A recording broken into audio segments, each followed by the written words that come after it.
Ssaabawunyisa w'ekitongole ekya Uganda National Examination Board Uneb ekivunaanyizibwa ku bigezo omunyaffe Uganda Daniel Nokrachodong alabiseeko mu kakiiko ak'embalirira y'eggwanga mu lukiiko lw'eggwanga olukulu akakulirwa omubaka Amos Lugolobi ng'ono awerekeddwako ssentebe w'akakiiko k'ebyenjigiriza mu lukiiko lwe lumu Koniga Luwango.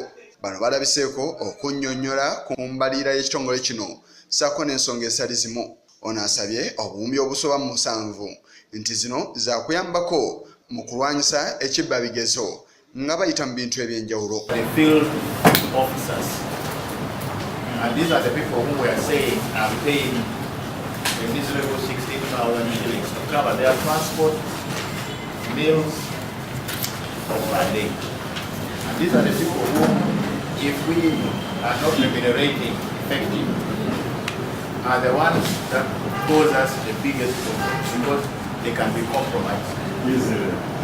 So there is need for us to put in money to ensure that though we may not give enough, but at least if you are giving somebody something which they think is reasonable.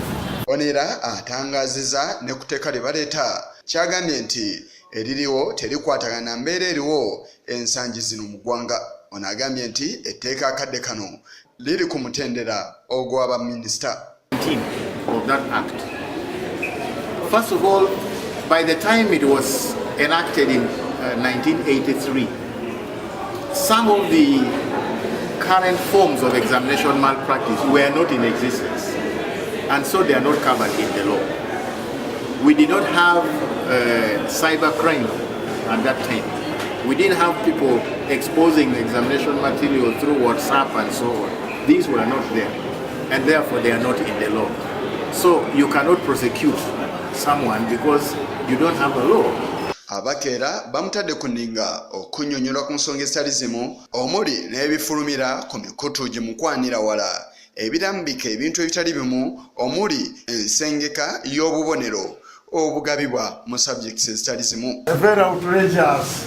A night a person who gets a 70 and you say he has not scored a credit. Is it really not too ambitious and so straining to the student? Because somebody scores a 70 in an exam, 75 should be graded as an excellent candidate. But I just want to warn you that as you prepare to come on the floor of Parliament, mind that we are interested in how management of national examinations are done. For us, that's our major concern. If you bring a law just talking about how the board is managed, how so and so is, we desire to know how national examinations are managed. Outrageous grades, we also read them, but in reality, that is not what we consider. The procedure of deciding what a grade is, although we try to maintain a standard, yes, but it is technically arrived at. We look at the performance of the candidates, we look at the question papers, if there were any difficulties, we look at statistics. It's a technical thing. Onera ebigezo ebitegekebwa amasomero ag'enjawulo ng'abayizi bagenda okugeeyongako nabyo tabiresettayo. These other pre-entry and so on, they have no curriculum on which they are based. raising money. And besides Honorable Chair, they will still require that you must have got a certain grade and Uneb. So our grades are credible.